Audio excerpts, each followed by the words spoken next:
बोलिए भारत माता की। क्यों भाई ऐसी आवाज नहीं चलेगी? चेवेल्ला वाले इतने समय के बाद आया हूं। तेलंगाना में भाजपा सरकार बनानी है या नहीं बनानी है? तो ऐसी आवाज से नहीं बनती है। मोदी जी दिल्ली में है, वहां तक आवाज जानी चाहिए। मेरे साथ दोनों हाथ उठाइए, अंत तक सभी लोग उठाए, विजय के संकल्प की मुट्ठी बीचे और प्रचंड आवाज से बोलिए भारत माता की, भारत माता की। मंच पर उपस्थित हमारे जुझारू प्रदेश अध्यक्ष श्रीमान बंडी संजय कुमार जी, मेरे मित्र और केंद्रीय मंत्री श्रीमान किशन रेड्डी जी, ओबीसी मोर्चा के राष्ट्रीय अध्यक्ष डॉक्टर के लक्ष्मण जी,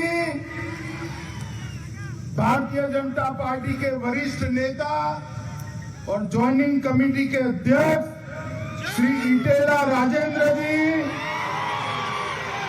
हमारे राष्ट्रीय महासचिव श्रीमान तरुण चूक जी, श्रीमती डीके अरुणा जी, श्री पी मुरलीधर राव जी, श्री प्रेमेंद्र रेड्डी जी, यहाँ के जिला अध्यक्ष महोदय, और आज इस विराट सभा में आए हुए प्यारे भाइयों बहनों माताओं और मेरे जिगर के टुकड़े जैसे युवा मित्रों,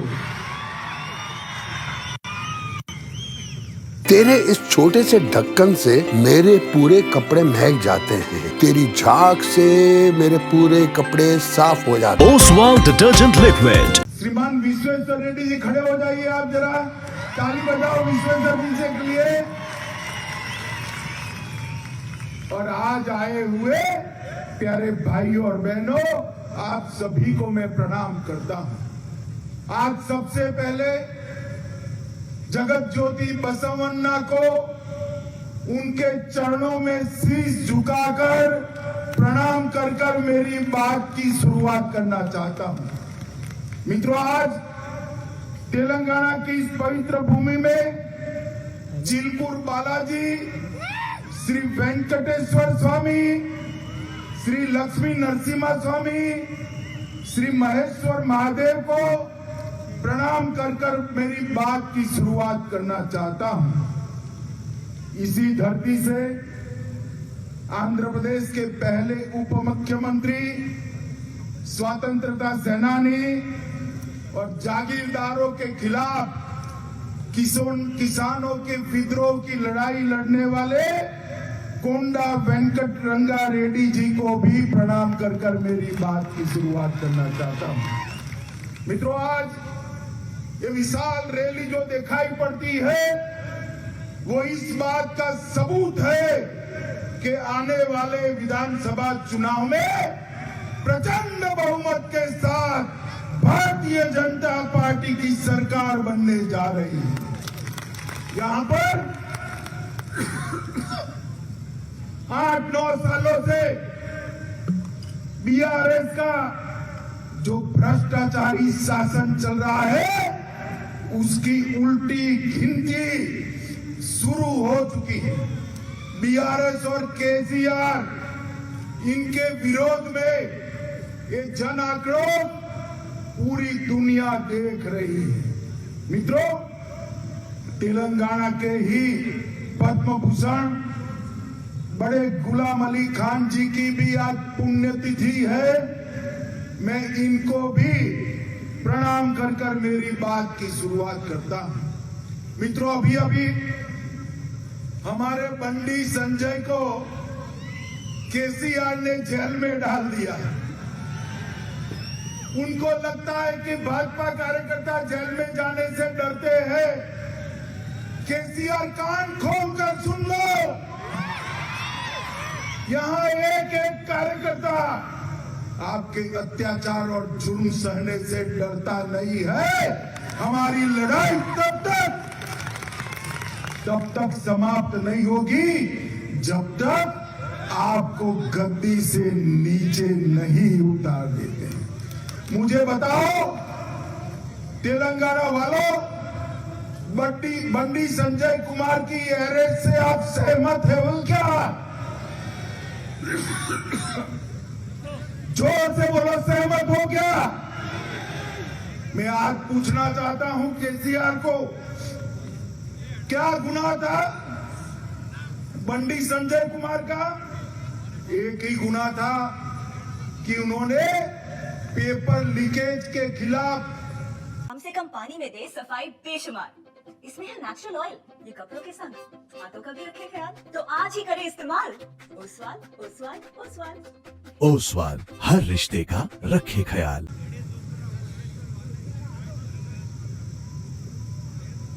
युवाओं के अधिकार के लिए आवाज उठाई। आपने बंडी संजय कुमार को जेल में डाल दिया, 24 घंटे भी नहीं रख पाए। 24 घंटे में कोर्ट ने बेल देकर रिहा कर दिया। हमारे नेता विधानसभा में एटेला राजेंद्र जी बोलने को खड़े हुए, तुरंत उनको आपने गृह के बाहर कर दिया। क्या समझते हो कि आप बोलने नहीं दोगे तो हम तेलंगाना की जनता को हमारी बात नहीं करेंगे? वहां तो विधानसभा में आपने रोक लिया। आज लाखों लाखों लोग भारतीय जनता पार्टी के समर्थन में खड़े हैं, आप कुछ नहीं कर सकते हो। माताओं, भाइयों, बहनों, यहाँ की पुलिस का कंप्लीट पॉलिटिसाइजेशन हो चुका है। प्रशासन का संपूर्ण राजनीतिकरण हुआ है और वेलफेयर स्कीम भी जो मोदी जी भेजते हैं नीचे तक नहीं पहुंचने देते हैं, नीचे तक नहीं पहुंचने देते। मैं तेलंगाना के गरीबों को कहना चाहता हूं कि अब वो दिन दूर नहीं है। केसीआर कितना भी कर ले, वो आपको मोदी जी से दूर नहीं कर सकता। आने वाले चुनाव के अंदर प्रचंड बहुमत के साथ भारतीय जनता पार्टी की सरकार बनने वाली है। मित्रों, राज्य में युवाओं के साथ अन्याय हो रहा है। एसएससी का पेपर लीक हो रहा है। तेलंगाना स्टेट सर्विस कमीशन के पेपर भी लीक हो रहे हैं। 55,000 से ज्यादा, अरे लाखों युवाओं का भविष्य एक केसीआर की सरकार ने बर्बाद कर दिया है। केसीआर चुनाव के मैदान में ये युवा आपका हिसाब किताब करने के लिए तैयार है। राज्य में 2 लाख से ज्यादा ओसवाल फूल झाड़ू, शादी और ये दोनों ही लंबे चलेंगे। ओसवाल फूल झाड़ू, ओसवाल, हर रिश्ते का रखे ख्याल। पद खाली पड़े हैं, 2 टर्म से भर्ती नहीं करी और अब अंत में जल्दी में भर्ती करी है, करने का प्रयास किया है। 80,000 भर्तियों की घोषणा की, उसमें भी पेपर लीक कर युवाओं को बर्बाद करने का काम आपने किया है।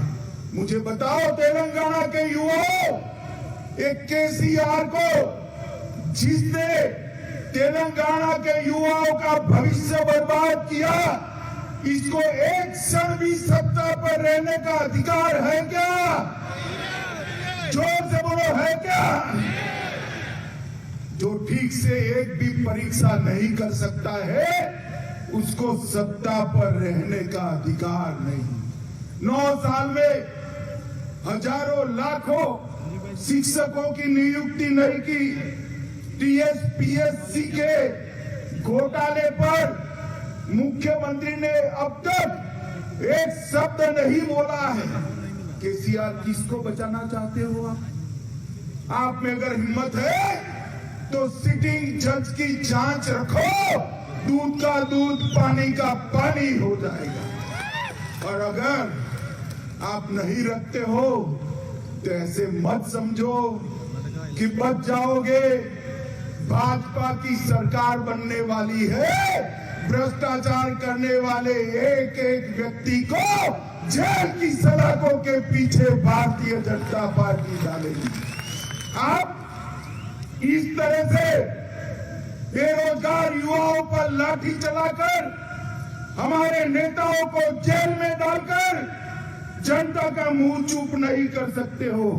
केसीआर, आपका और आपके परिवार का भ्रष्टाचारी शासन तेलंगाना की जनता अब जान चुकी है। बड़े पैमाने पर सरकार के फंड का दुरुपयोग हो रहा है। पोल्ट्री चारा घोटाले, इसको आप संभाल कर बैठे हो। आपके इर्द गिर्द के लोग ही इस घोटाले के मुख्य आरोपी है। मित्रों, ये बीआरएस ध्यान बटाने के लिए तेलंगाना राष्ट्र समिति से भारत राष्ट्र समिति बना, क्योंकि वो ध्यान बटाना चाहते। भैया केसीआर, तेलंगाना में ही आपका काम तमाम होने वाला है, भारत की कहां बात करते।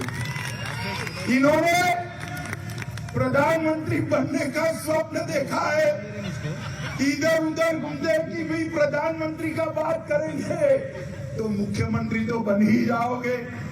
अरे तेलंगाना की जनता, तेरे इस छोटे से ढक्कन से मेरे पूरे कपड़े महक जाते हैं, तेरी झाग से मेरे पूरे कपड़े साफ हो जाते हैं। Oswal detergent liquid. सब समझती है प्रधानमंत्री की कुर्सी खाली नहीं है।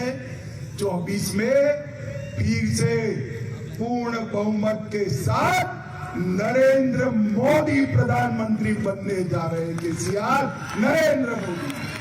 मुझे बताओ चेवेल्ला वालों, 24 में मोदी जी को प्रधानमंत्री बनाओगे? ऐसे नहीं, दोनों हाथ उठाकर बताओ, बनाओगे? मगर 24 में अगर फुल पिक्चर देखना है मोदी जी को प्रधानमंत्री बनाने का, तो उसके पहले ट्रेलर आता है तेलंगाना में भाजपा की सरकार बनाने का। बनाएंगे सरकार। मित्रों, कई सारे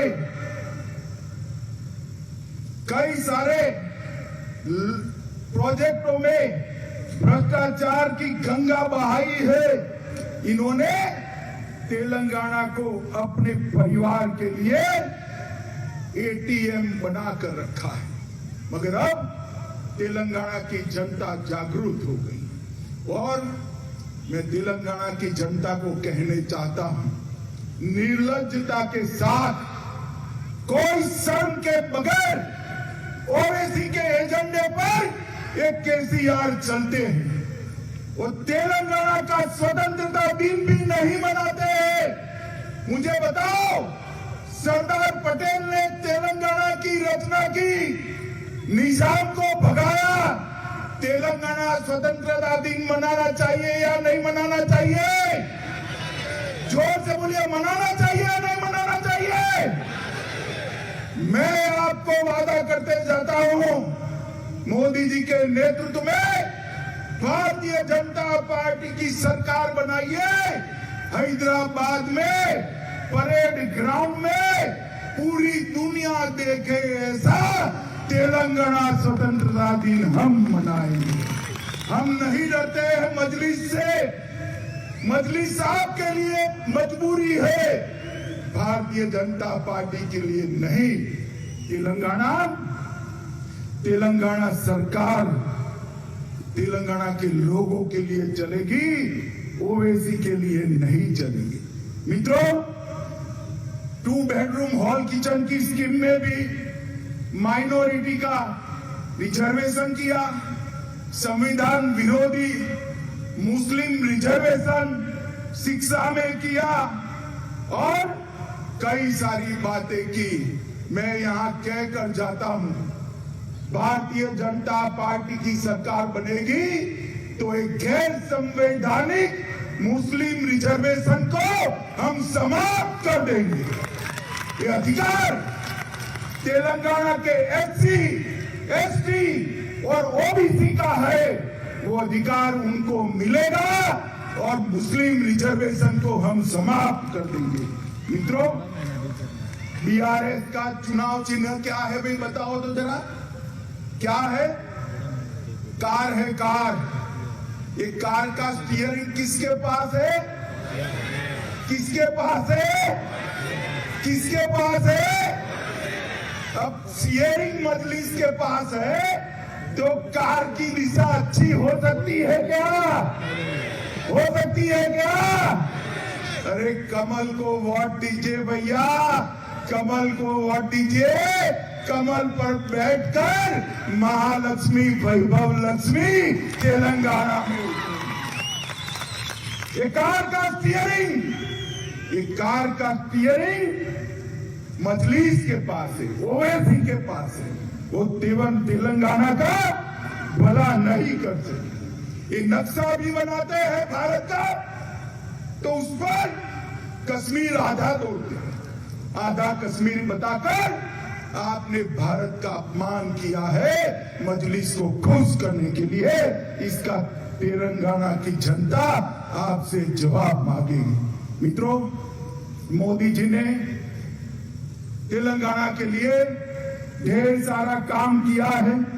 8 साल में हाईवे की लेंथ 2 गुनी कर दी है। लगभग 1 लाख करोड़ रुपया तेलंगाना के हाईवे के लिए खर्च किया है। हमने यहाँ पर रैली के ठीक बगल में हैदराबाद बीजापुर हाईवे के लिए पैसा दिया था, मगर तेलंगाना ने, केसीआर ने भूमि अधिग्रहण नहीं करा, तो 5 साल लेट हो गए और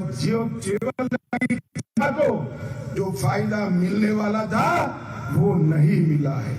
मित्रों, भारतीय जनता पार्टी की सरकार हमसे कम पानी में दे सफाई बेशुमार, इसमें है नेचुरल ऑयल, ये कपड़ों के संग हाथों का भी रखे ख्याल, तो आज ही करें इस्तेमाल ओसवाल, ओसवाल, ओसवाल। ओसवाल, हर रिश्ते का रखे ख्याल।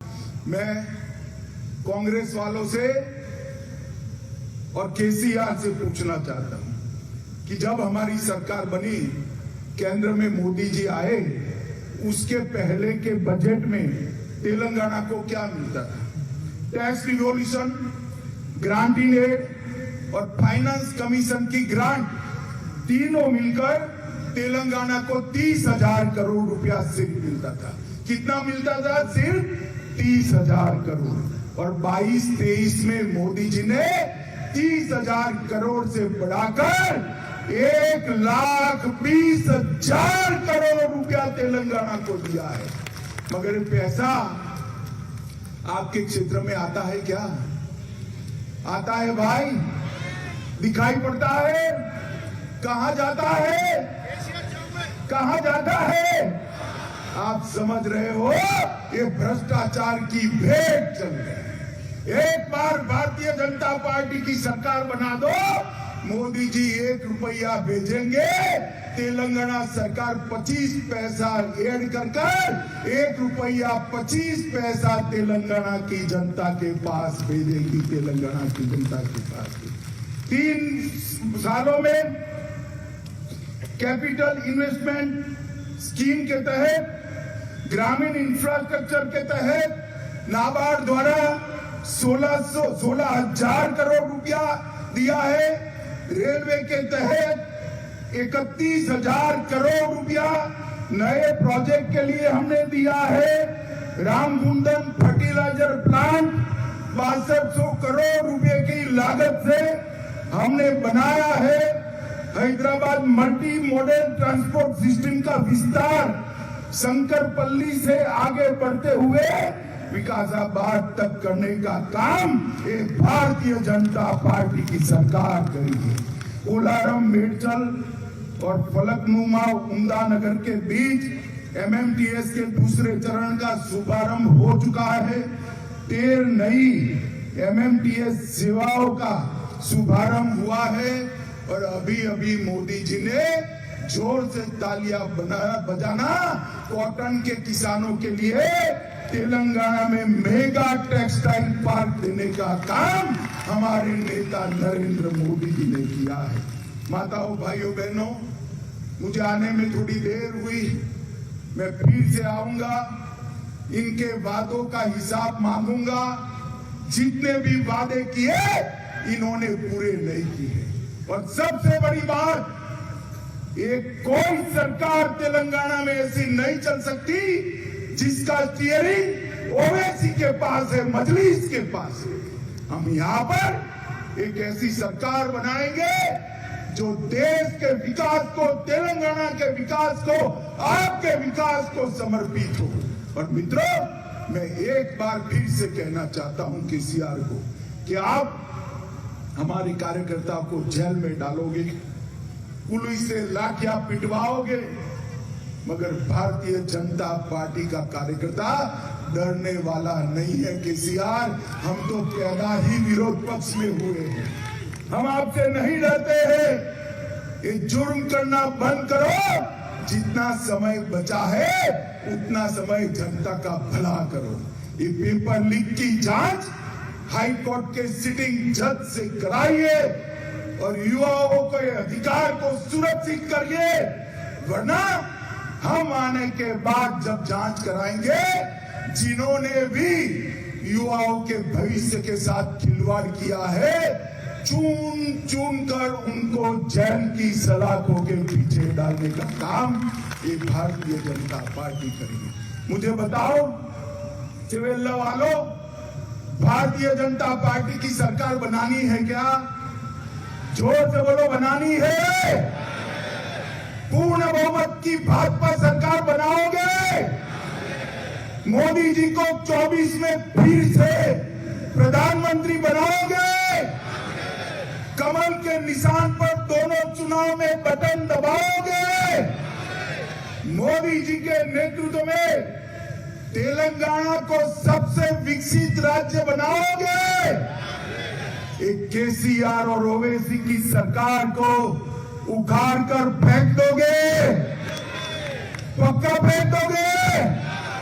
तो मेरे साथ दोनों हाथ उठाइए, उठाइए दोनों हाथ, विजय के संकल्प की मुट्ठी भींचिए और प्रचंड आवाज से बोलिए, भारत माता की, भारत माता की, भारत माता की, वंदे वंदे वंदे। आप सभी का बहुत बहुत धन्यवाद। वंदे मातरम। ओसवाल फूल झाड़ू, शादी और ये दोनों ही लंबे चलेंगे। ओसवाल फूल झाड़ू, ओसवाल हर रिश्ते का रखे ख्याल।